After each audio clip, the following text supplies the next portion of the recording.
ನೀನಾದನ serial ಇವತ್ತಿನ ಸಂಚಿಕೆಯಲ್ಲಿ ಏನೇನೆಲ್ಲ ಆಯಿತು ಅಂತ ಹೇಳ್ತೀನಿ ನೋಡಿ. ಅದಕ್ಕಿಂತ ಮುಂಚೆ ಪ್ಲೀಸ್ ನನ್ನ ಚಾನಲ್ಗೆ ಸಬ್ಸ್ಕ್ರೈಬ್ ಮಾಡ್ಕೊಳ್ಳಿ. ಇಲ್ಲಿ ಹಿಂದಿನ ಸಂಚಿಕೆಯಲ್ಲಿ ದಾಮೋದರ ವೀರನ್ ಪ್ಲ್ಯಾನು ಆ ಮೋಸದಿಂದ ನಮ್ಮ ವಿಕ್ರಮು ಆ ರೌಡಿಗಳ್ನೆಲ್ಲ ಹೊಡೆದಿರ್ತಾನೆ. ಆ ಹೊಡೆಯೋ ಟೈಮಿಗೆ ಶಾಪಿಂಗ್ ಹೋಗ್ತೀವಿ ಅಂತ ಬಂದಿರ್ತಾರಲ್ವ ವೇದ ಮತ್ತು ನಮ್ಮ ವೇದ ನೋಡಿಬಿಡ್ತಾಳೆ. ಅವಳಿಗೆ ತುಂಬ ಬೇಜಾರಾಗುತ್ತೆ, ಒಂಥರ ಮನಸ್ಸು ಒಡೆದಂಗೆ ಆಗುತ್ತೆ.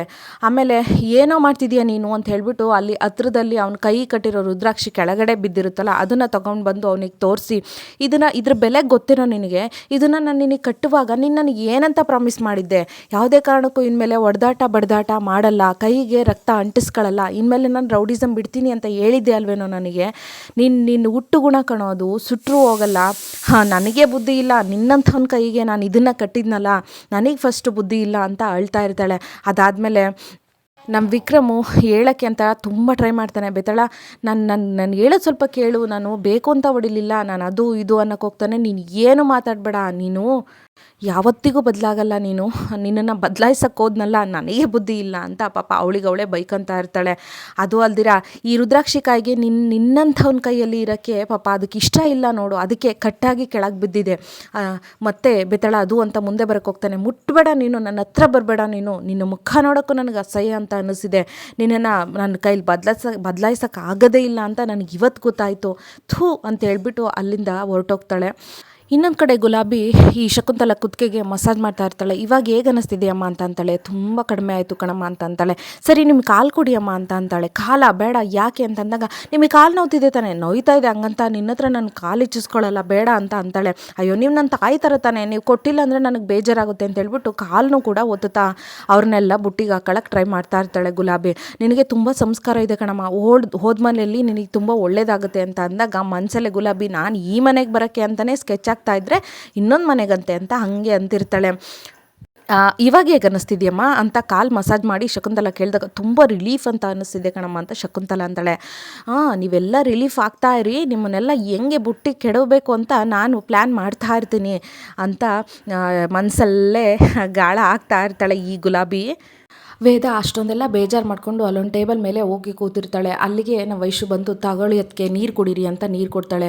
ಅದಕ್ಕೆ ಅಣ್ಣ ಬೇಕು ಅಂತ ಹೊಡೆದಾಡಿರೋದಲ್ಲ, ಅಲ್ಲಿ ಅಪ್ಪನ ಮೇಲೆ ರೌಡಿಗಳು ಅಟ್ಯಾಕ್ ಮಾಡಿದ್ರಂತೆ, ಅವರನ್ನ ಬಿಡ್ಸೋಕ್ಕೋಸ್ಕರ ಅಣ್ಣ ಅಟ್ಯಾಕ್ ಮಾಡಿರೋದು, ಹೊಡೆದಾಡಿರೋದು ಅಷ್ಟೇ ಅಂತ ವೈಶು ಸಮಾಧಾನ ಮಾಡ್ತಾಳೆ. ನಿಮ್ಮ ಅಣ್ಣಗೆ ಏನಾದರೂ ಒಂದು ರೀಸನ್ ಇದ್ದೇ ಇರುತ್ತೆ ವೈಶು ಹೊಡೆದಾಡೋಕ್ಕೆ, ಅವತ್ತು ಇದನ್ನು ಕಟ್ಟಿ ಹೇಳಿದ್ದೆ ನಾನು, ಇನ್ಮೇಲೆ ಅವತ್ತು ನಾನು ಕೈನ ರಕ್ತ ಮುಳಿಸ್ಕೊಳ್ಳಲ್ಲ, ಹೊಡೆಯೋದು ಒಂದೇ ಪರಿಹಾರನ ವೈಶು, 4-5 ಜನನ ಕರೆದಿದ್ರೆ ಆಗ್ತಿತ್ತು, ಅವರೇ ಹೊಡೆಯೋರು ತಪ್ಪಿಸ್ಕೊಂಡು ಹೋಗ್ತಿದ್ರು. ನಮ್ಮನ್ನು ನಾವು ರಕ್ಷಣೆ ಮಾಡಬೇಕು ಅಂತಂದರೆ ಇನ್ನೊಬ್ರು ಕೈಕಾಲು ಮುರಿಯೋ ಥರ ಹೊಡಿಬೇಕಾ? ನೀನು ನೋಡ್ದಲ್ಲ ವೈಶು, ಪಾಪ ಅವ್ರು ಕುಂಟ್ಕೊಂಡು ಹೋಗ್ತಾ ಇದ್ರು, ಈ ಥರ ಹೊಡಿಬೇಕಾ? ಇದು ಆಗಿಲ್ಲ ಅಂದರೆ ಅಲ್ಲಿ ವೀರಭಾವನೂ ಇದ್ರು ತಾನೆ, ವೀರಭಾವನ ಕರೆದಿದ್ರೆ ಆಗ್ತಿತ್ತು, ಅವರೇ ಇದನ್ನೆಲ್ಲ ನೋಡ್ಕೋತಿದ್ರು. ನಿಮ್ಮ ಅಣ್ಣಗೆ ಇದೆಲ್ಲ ಒಂದು ರೀಸನ್ ಅಷ್ಟೇ, ಹೊಡೆದಾಟ ಆಡೋಕ್ಕೆ ಸುಮ್ಮನೆ ಇದೆಲ್ಲ ನೆಪ ಅಷ್ಟೇ. ಅವ್ನು ಬದಲಾಗಲ್ಲ ವೈಶು, ಅವ್ನು ಯಾವತ್ತೂ ಬದಲಾಗಲ್ಲ. ಅದಕ್ಕಿಂತ ಹೆಚ್ಚಾಗಿ ಅವನನ್ನು ಬದಲಾಯಿಸ್ತೀನಿ ಅಂತ ನಿಂತನಲ್ಲ ನಾನು ದೊಡ್ಡ ಹುಚ್ಚಿ ಅಂತ ತುಂಬ ಅಳ್ತಾ ಇರ್ತಾಳೆ ನಮ್ಮ ವೇದ. ಬಟ್ ಅದನ್ನು ಸಮಾಧಾನ ಮಾಡೋಕ್ಕೆ ವೈಶು ಟ್ರೈ ಮಾಡ್ತಾ ಇರ್ತಾಳೆ.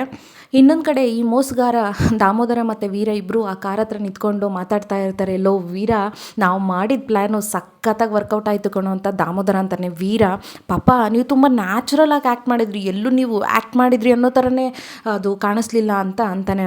ನಾನು ಅವ್ರ ಅಪ್ಪ ಕಣೋ, ನನ್ನ ಹತ್ರನೇ ಮಚ್ಚಿಡಿಯಲ್ಲ ಅಂತ ಅಂತಾನ, ನೋಡು ಇವಾಗ ಹೆಂಗೆ ಮಾಡಿದೆ ಅಂತ ಮಾತಾಡ್ತಾ ಇರ್ತಾರೆ ಇಬ್ಬರೂ.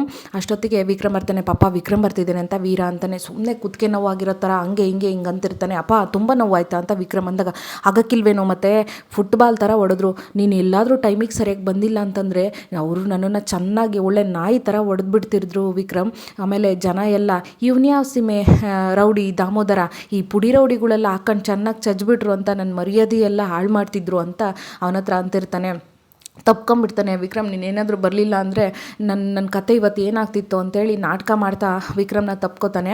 ಅದಾದಮೇಲೆ ವೀರಂಗೂ ಕೂಡ ಸ್ವಲ್ಪ ಇನ್ಸಲ್ಟ್ ಮಾಡ್ತಾನೆ. ನೀನು ಯಾವ ಸೀಮೆ ಮಗ, ನೋಡು ಇವನೇ ನನ್ನ ನಿಜವಾದ ಮಗ ಅಂತೇಳ್ಬಿಟ್ಟು. ವಿಕ್ರಮ್, ನನ್ನ ಇವಾಗ ಗೊತ್ತಾಯ್ತಾ, ನೀನು ರೌಡಿಸಮ್ನ ಯಾಕೆ ಬಿಡಬೇಡ, ನನ್ನ ಜೊತೆ ಯಾಕಿರು ಅಂತೇಳ್ಬಿಟ್ಟು, ನೀನಿದ್ರೇ ಕಣೋ ಈ ಫೀಲ್ಡಲ್ಲಿ ನಿನಗೆ ಕಣೋ ಹವಾ ಇರೋದು, ಬಾರೋ ನೀನೇ ನನ್ನ ಮಗ ಅಂತ ಹಿಂಗೆ ಕೈ ಚಾಚ್ತಾನೆ ತಪ್ಕೊಳ್ಳೋಕ್ಕೆ. ವಿಕ್ರಮು ಆಮೇಲೆ ಸ್ವಲ್ಪ ಹೊದ್ಬಿಟ್ಟು, ಪಾಪ ಇಲ್ಲ ನನಗೆ ಸ್ವಲ್ಪ ಒಂಟಿಯಾಗಿರ್ಬೇಕು ಅಂತ ಅನ್ನಿಸ್ತಿದೆ, ನೀವು ಹೋಗಿರಿಲ್ಲೋ, ಅಪ್ಪನ ಹುಷಾರಾಗಿ ಕರ್ಕೊಂಡೋಗು ಅಂತ ಹೇಳ್ಬಿಟ್ಟು ಅಲ್ಲಿಂದ ಹೊರಟೋಗ್ತಾನೆ ವಿಕ್ರಮು. ಅಂತೂ ನಮ್ಮ ವಿಕ್ರಮು ಇವರಿಬ್ಬರು ಮಾಡಿರೋ ಒಂದು ದೊಡ್ಡ ಗುಂಡಿ ಒಳಗೆ ಬಿದ್ದುಬಿಟ್ಟ. ಈ ಕಡೆ ನಮ್ಮ ವೇದ ಅಳ್ತಾ ಮನೆಗೆ ಬರ್ತಾಳೆ. ಆವಾಗ ಶಕುಂತಲ ಇದ್ದಳು, ವೇದ ಯಾಕಮ್ಮ ಶಾಪಿಂಗ್ ಹೋದವರು ಇಷ್ಟೊತ್ತಾಯಿತು, ಅಯ್ಯೋ ಹೆಣ್ಮಕ್ಳು ಹಾಗೆ ಅಲ್ವಾ, ಶಾಪಿಂಗ್ ಹೋದರೆ ಬೇಗ ಬರೋಕ್ಕೆ ಮನಸ್ಸೇ ಆಗಲ್ಲ ಅಲ್ವಾ ಅಂತಂದಾಗ ವೇದ ಅಳ್ತಿರೋದನ್ನು ನೋಡಿ ಶಕುಂತಲ, ವೇದ ಯಾಕೆ ಅಳ್ತಿದೆಯಾ, ಏನಾಯ್ತಮ್ಮ, ಏನಾಯ್ತು ಹೇಳು ಮಗಳೇ ಅಂತ ಅಂದಾಗ, ನಿಮ್ಮ ಮಗನ ನಾನು ಯಾವುದೇ ಕಾರಣಕ್ಕೂ ಬದಲಾಯಿಸೋಕ್ಕಾಗಲ್ಲ, ಅವನು ಕೊನೆಗೂ ಮಚ್ಚಿಡ್ದ, ನಿಮ್ಮ ಮಗನ ಬದಲಾಯಿಸ್ತೀನಿ ಅಂತ ಹೋದ್ನಲ್ಲ ನಾನು ಹುಚ್ಚಿ, ಅವನು ಹುಟ್ಟುಗುಣ, ಅವ್ನು ಸುಟ್ಟರು ಹೋಗಲ್ಲ, ಅವನು ದೊಡ್ಡ ರೌಡಿನೇ, ಹಾಗೆ ಹಿಂಗೆ ಅಂತ ಬಾಯಿ ಬಂದಂಗೆ ಬೈತಾ ಇರ್ತಾಳೆ.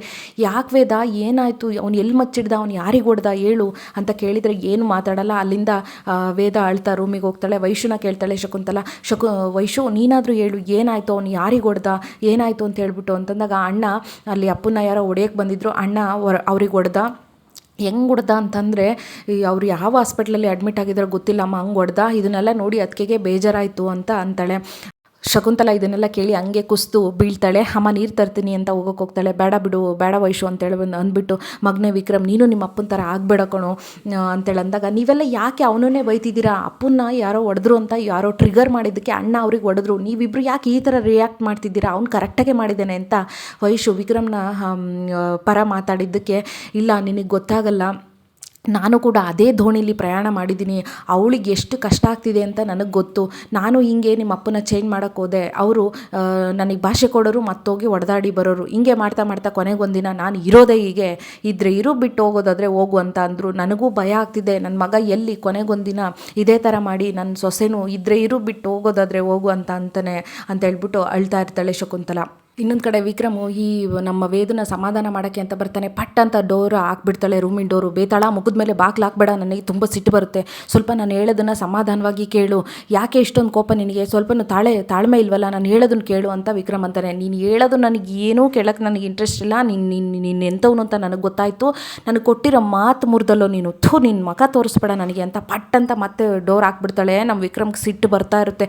ಮುಖದ ಮೇಲೆ ಡೋರ್ ಹಾಕ್ಬೇಡ, ನನಗೆ ಸಿಟ್ಟು ಬರುತ್ತೆ, ನನಗೆ ಏನಿಲ್ಲ, ನಿನ್ನ ಹೊಡೆದಾಕ್ಬಿಡ್ತೀನಿ ಅಂತ ಅಂದಾಗ, ಹೊಡಿಯೋ ನಾನು ಯಾಕೆ ನೀನು ನೋಡಿಲಿ, ಈಗಿನೂ ಹೇಳ್ದಲ್ಲೋ ನೀನು ಕೋಪದಲ್ಲಂದೆ ಅಂತ ಅಂತಾನೆ. ಅದು ನೀನು ಹುಟ್ಟುಗುಣ ಕಣೋ, ಕೋಪದಲ್ಲೇ ನೀನು ಹೊಡಿಯೋದು. ಬೇತಾಳ ಅಲ್ಲಿ ಅಪ್ಪನ್ನ ಹೊಡಿತಾ ಇದ್ರು, ಅವಾಗ ನಾನು ನೋಡ್ಕೊಂತ ಸುಮ್ಮನಿರೋಕ್ಕಾಗುತ್ತಾ, ಅದಕ್ಕೆ ನಾನು ಹೊಡೆದೆ ಅಂತಂದಾಗ, ಅದು ಹೊಡೆಯೋದು ಒಂದೇ ನಾನು ನಿನಗಿದ್ದಿದ್ದು ಆಪ್ಷನ್ನು, ಪೊಲೀಸವ್ರಿಗೆ ಫೋನ್ ಮಾಡಬೇಕಿತ್ತು ಅಂತ ಅಂತಾಳೆ. ಅದು ನನಗೆ ಕೋಪದಲ್ಲಿ ಗೊತ್ತಾಗಲಿಲ್ಲ ಅಂತ ಅಂತಾಳೆ.